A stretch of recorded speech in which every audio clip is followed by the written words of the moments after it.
तो hello friends, welcome to my YouTube channel. और इस वीडियो में आज हम अपना first chapter heredity and evolution का म्यूटेशन लेने वाले हैं। अगर आपने पहले वाला वीडियो नहीं देखा तो फ्रेंड्स वो बहुत ही ज़्यादा इंपॉर्टेंट है, आप वो ज़रूर देख लीजिए। मैंने डिस्क्रिप्शन पे लिंक दिया, आप वहाँ से जाकर देख ले, क्योंकि आप वो अगर समझ जाएंगे तो वो ये आपको समझने में और एकदम ईजी पड़ेगा। तो अगर आप हमारे चैनल पर नए हो तो चैनल को सब्सक्राइब करें और बेल आइकन को दबाना ना भूलें हमारे वीडियोस की नोटिफिकेशन के लिए। तो स्टार्ट करते हैं। तो पहला हमारा है म्यूटेशन। तो म्यूटेशन को हम समझते हैं, तो इसको सिंपली बताओ तो ये एक चेंजेस रहता है जो हमारे में आता है, मतलब हमारे जीन्स में एक चेंजेस आते हैं, उसी को म्यूटेशन बोलते हैं। तो मैंने यहाँ पे जो डेफिनेशन लिखा है उससे समझते हैं कि म्यूटेशन क्या होता है। Living organism can produce new individual like themselves due to genus only, and some of those genes are transmitted to the next generation without any changes.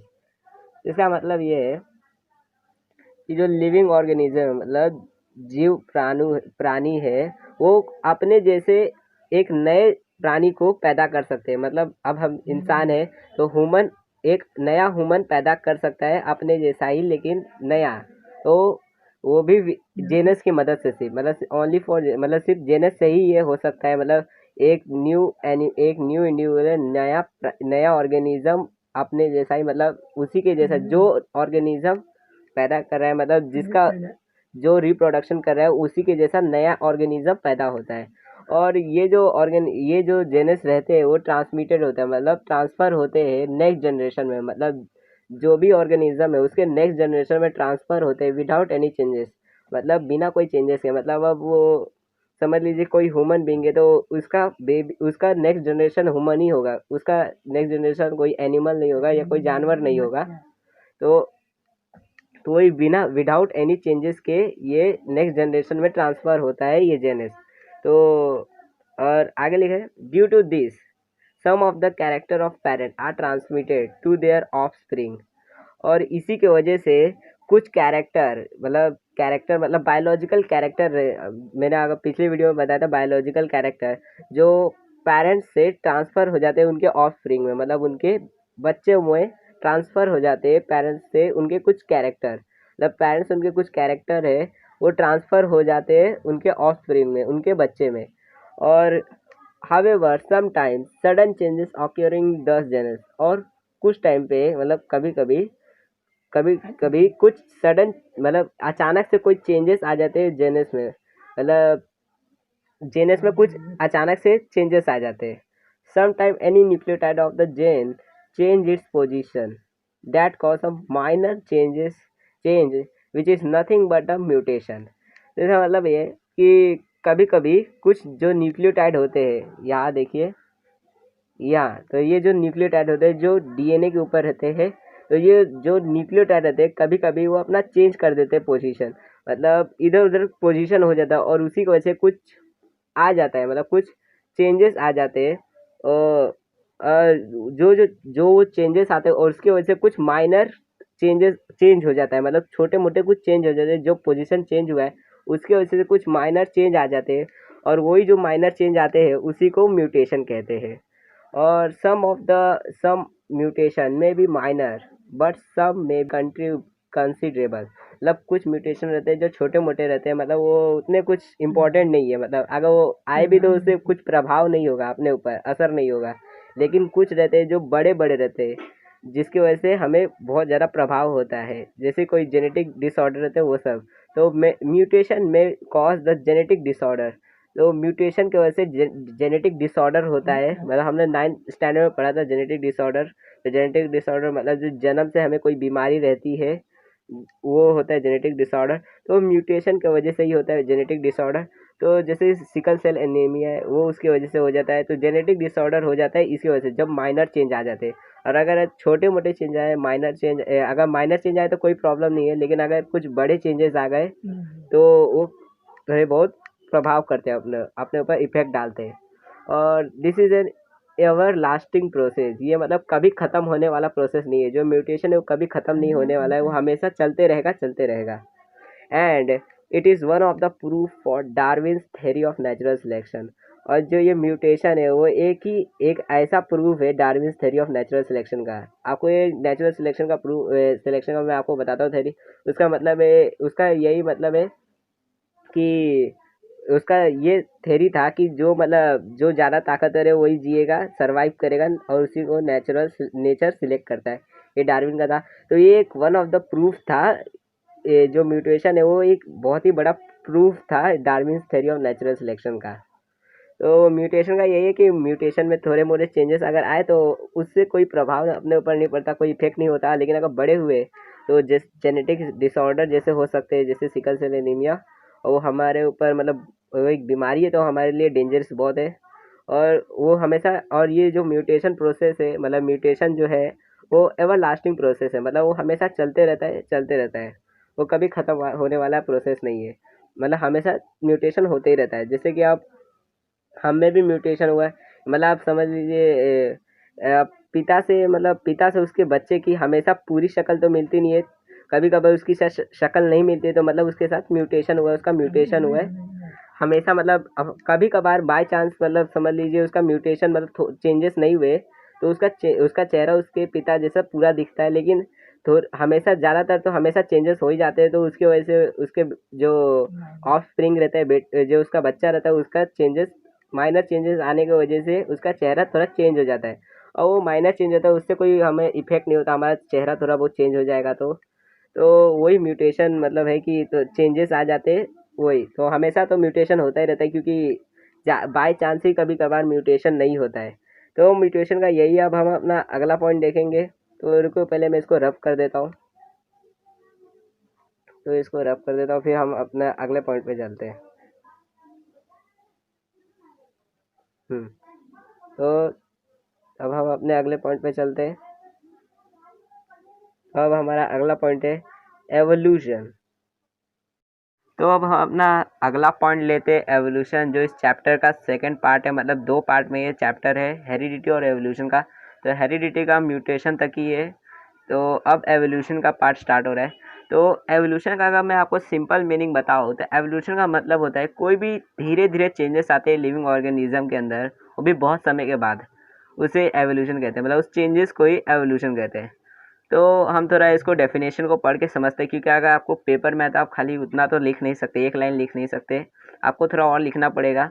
तो अगर आप ये सारे पॉइंट्स भी लिखोगे जो मैंने यहाँ पे अभी आपको बताने वाला हूँ, तो आपको मार्क्स मिल जाएगा अगर एवोल्यूशन का कोई क्वेश्चन पूछा तो the gradual change occurring in living organism over a long duration is called as evolution. वही मतलब धीरे धीरे, ग्रेजुअल मतलब होता है धीरे धीरे, धीरे धीरे कोई भी चेंजेस आते हैं एक लिविंग ऑर्गेनिज्म के अंदर ओवर अ लॉन्ग ड्यूरेशन, मतलब बहुत समय के बाद एक लिविंग ऑर्गेनिज्म के अंदर धीरे धीरे चेंजेस आते हैं, उसी को कहते हैं evolution. Formation of new species due to changes in specific character of several generation of living organism as a response to natural selection is called as evolution।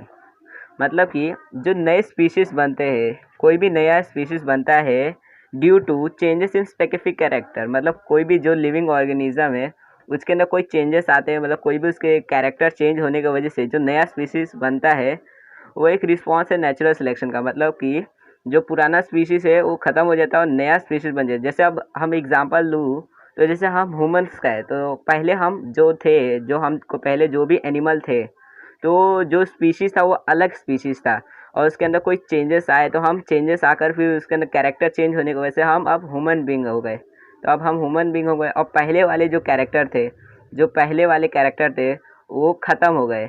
तो मतलब जो नेचुरल सिलेक्शन क्या है कि मतलब जो ग्रो हो पाएगा इन्वायरमेंट में, जो फिट हो पाएगा वही जिएगा, वही मतलब रहेगा। तो हम लोग नए इन्वायरमेंट में, मतलब जो इन्वायरमेंट चेंज होता रहता है, तो इस हिसाब से हम बने, तो हमारा जो कैरेक्टर अलग बन गया, उस वजह से हम बच गए।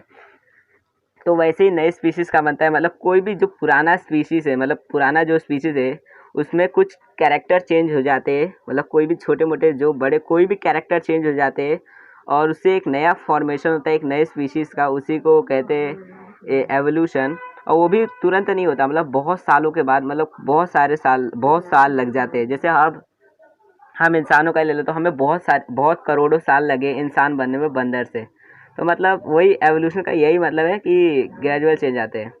अभी हम आगे का देखते हैं जो हमारा थर्ड पॉइंट है। All the stages in changes occurred in various components ranging from star and planet in space to the biosphere present on the earth should be included in the study of evolution।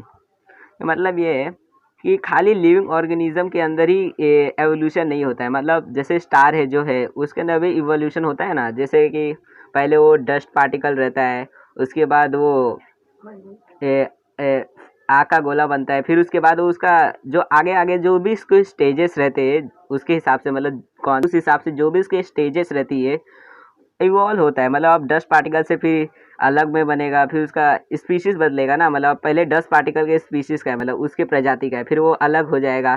तो वैसे changes आते रहते, मतलब उसमें भी तो changes आते हैं ना क्यों, लेकिन वो लिविंग ऑर्गेनिज्म नहीं है। और प्लैनेट्स में भी आते हैं, जैसे अपना अर्थ है तो उसके अंदर भी चेंजेस आए, वो भी पहले थोड़ी ना था, पहले से थोड़ी डायरेक्ट थोड़ी ना हरा भरा है, पहले वो अलग था। तो वैसे ही चेंजेस आते आते इवोल्यूशन होता है। तो मतलब खाली लिविंग ऑर्गेनिज्म में चेंजेस नहीं होते जो अर्थ में प्रेजेंट है, बाकी सब जो स्पेस में है स्टार प्लैनेट उनमें भी चेंजेस होते हैं और वो भी स्टडी ऑफ इवोल्यूशन में आते हैं, वो सब भी इंक्लूडेड है।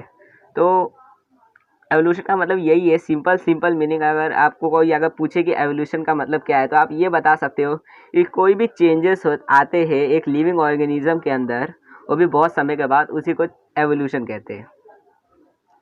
तो एवोल्यूशन का हो गया। अब अपना थ्योरी ऑफ एवोल्यूशन देखेंगे। तो अब हमारा थ्योरी ऑफ एवोल्यूशन आ गया। तो पहले हम ये समझते हैं थ्योरी ऑफ एवोल्यूशन है क्या। तो थ्योरी ऑफ एवोल्यूशन का ये मतलब है, मतलब थ्योरी ऑफ एवोल्यूशन ये है कि जो पहला लिविंग थिंग था, मतलब जो लिविंग थिंग था या लिविंग मटेरियल जो भी चीज़ था, लिविंग थिंग, लिविंग जीवित चीज़, वो ओशन के अंदर बना था, वो था प्रोटोप्लाज्म। वो एक लिविंग मटेरियल था, लिविंग चीज़ था, कोई भी लिविंग मटेरियल था। तो डेफिनेशन पढ़ते और उससे हम समझते। According to this theory, first living material protoplasm has been formed in ocean. वही मतलब कि जो पहला लिविंग मटेरियल था, मतलब पहला जीवित चीज़ था, वो प्रोटोप्लाज्म था। ये और वो ओशन के अंदर बना था, मतलब ओशन के अंदर ही वो बना था जो पहला अपना लिविंग मटेरियल था, लिविंग चीज़, लिविंग जीव था जो भी था। In due course of time, unicellular organism was formed. Gradually, changes occurred in the unicellular organism from which large and more complex organisms were formed. मतलब ये जो प्रोटोप्लाज्म था उसके मतलब बहुत समय के बाद कुछ उसमें चेंजेस आते गए तो उससे यूनिसेलुलर ऑर्गेनिज्म भी बन गए, मतलब यूनिसेलुलर ऑर्गेनिज्म बन गए। और फिर इस यूनिसेलुलर ऑर्गेनिज्म में भी चेंजेस आते गए और उनसे फिर उससे मतलब उनमें भी धीरे धीरे चेंजेस आते गए और उसके बाद उनमें से उस यूनिसेलुलर ऑर्गेनिज्म से लार्ज ऑर्गेनिज्म और कॉम्प्लेक्स ऑर्गेनिज्म भी बनने लगे, मतलब कॉम्प्लेक्स ऑर्गेनिज्म भी बनने लगे, बड़े बड़े ऑर्गेनिज्म सब बनने लगे उस मतलब उसमें चेंजेस आने की वजह से, मतलब उसमें थोड़े बहुत चेंजेस आ गए तो उसी को मतलब उनमें भी चेंजेस आने लगा और उस वजह से। और ये जो चेंज आए थे, मतलब ये जितने भी चेंजेस आ रहे थे ये यूनिसेलुलर ऑर्गेनिज्म से लार्ज और कॉम्प्लेक्स ऑर्गेनिज्म बन रहे थे, वो सब जो चेंजेस थे वो एकदम स्लोली और ग्रेजुअली था, मतलब एकदम धीरे धीरे ये सब हो रहा था। ऐसा नहीं कि मतलब आज हुआ यूनिसेलुलर ऑर्गेनिज्म और कल हो गया लार्ज ऑर्गेनिज्म। तो मतलब एकदम धीरे धीरे करोड़ों साल लग रहे थे ये सब होने में। ये मतलब बहुत ही एकदम स्लोली मतलब एकदम धीरे धीरे एकदम होने वाला प्रोसेस था। Change and development in living organism had been all round and multi-dimensional, and this led to evolution of different type of organism. Hence, this overall process is called as evolution, which is organizational. तो जितने भी मतलब ये सब changes आए थे और living organism में डेवलपमेंट हुआ था वो सब अब मतलब वो सब ऑल राउंड हो गया था, मतलब हर जगह से, मतलब ये जो लिविंग ऑर्गेनिज्म है उसके हर जगह से, मतलब हर जगह से वो डेवलप हो गया था और उसमें चेंजेस आ गए थे। और मल्टी डायमेंशनल, मतलब ऊपर से नीचे से दाएं से, मतलब हर जगह से उसके अंदर चेंजेस आ गए थे, मतलब हर जगह से उसके अंदर चेंजेस आ गया था, वो एक अलग उसमें डेवलपमेंट हो गया था। और this lead to evolution of different type of organism, और इस वजह से मतलब ये जो चेंजेस आए थे उसके वजह से अलग अलग ऑर्गेनिज्म बने और उसके अंदर अलग अलग इवोल्यूशन हुआ, डिफरेंट टाइप के इवोल्यूशन हुआ ऑर्गेनिज्म के, मतलब अलग अलग ऑर्गेनिज्म बन गए चेंजेस आने की वजह से और आ गए। तो वही सब मतलब चेंजेस हुए।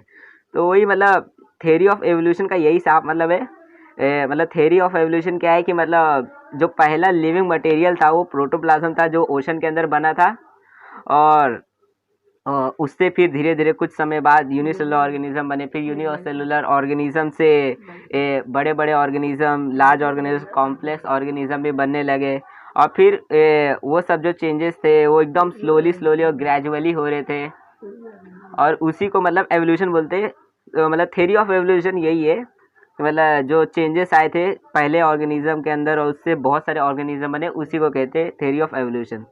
तो मतलब यही है। तो इस वीडियो में हम लोग यही तक देखेंगे। अगले वीडियो में हम अपना एविडेंस ऑफ एवोल्यूशन देखने वाले हैं। तो उस पार्ट को देखने के लिए आप हमारे चैनल को सब्सक्राइब कर लीजिए और बेल आइकन को दबाना ना भूलिए हमारे वीडियोस की नोटिफिकेशन के लिए। तो मिलेंगे अगले वीडियो में।